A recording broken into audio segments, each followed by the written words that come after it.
Hello सबैजनालाई welcome छ। आज चाहिँ हामी इन्जिनियरिङ म्याथमेटिक्स फर्स्टबाट चाहिँ इम्प्रोपर इन्टिग्रल भन्ने टपिकबाट एउटा क्वेशन्स लिएर आएका छौँ र हामी आज यो क्वेशनलाई सल्भ गर्नेछौँ है त। यो 2 मार्क्सको लागि इम्पोर्टेन्ट क्वेशन हुनसक्छ र यसलाई सल्भ गर्दाखेरि चाहिँ सुरुमा हामीले के गर्छौँ त भन्दाखेरि माइनस इन्फिनिटी टु इन्फिनिटी छ। यो अब टाइप 1 को इन्टिग्रल हो। तपाईले बुकमा थ्योरी पढ्नुभयो भने यसको बारेमा धेरै बुझ्न सक्नुहुन्छ है। यसलाई हामी टाइप 1 को इन्टिग्रल रूपमा लिएर अब सल्भ गर्न गइरहेका छौँ। यसलाई चाहिँ कसो गर्नु पर्यो त भन्दाखेरि एकचोटी इन्टिग्रेसन माइनस इन्फिनिटी टु 0 र त्यो फंक्सनलाई फेरि 1 + x² प्लस फेरि 0 टु इन्फिनिटी 1/1 + x² गर्न पर्यो है त। अब हामी त्यही गर्छौँ।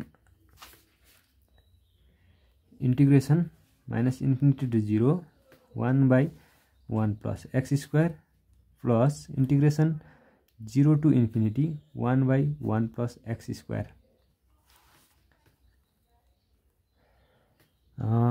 अब यसको 1/1 + x² को इन्टिग्रेसन चाहिँ के हुन्छ त भन्दाखेरि tan इन्भर्स x हुन्छ है त। यसको इन्टिग्रेसन tan इन्भर्स x हुन्छ। अब यसलाई डेरिभेटिभ इन्टिग्रेसन गरिसकेपछि यो इन्टिग्रेसनको साइन हट्ने भयो। यसको tan इन्भर्स x ले रिप्लेस हुने भयो। 0 minus infinity to 0 plus tan inverse x 0 to infinity. अब सिम्पली लिमिट हाल्दिउँ है त।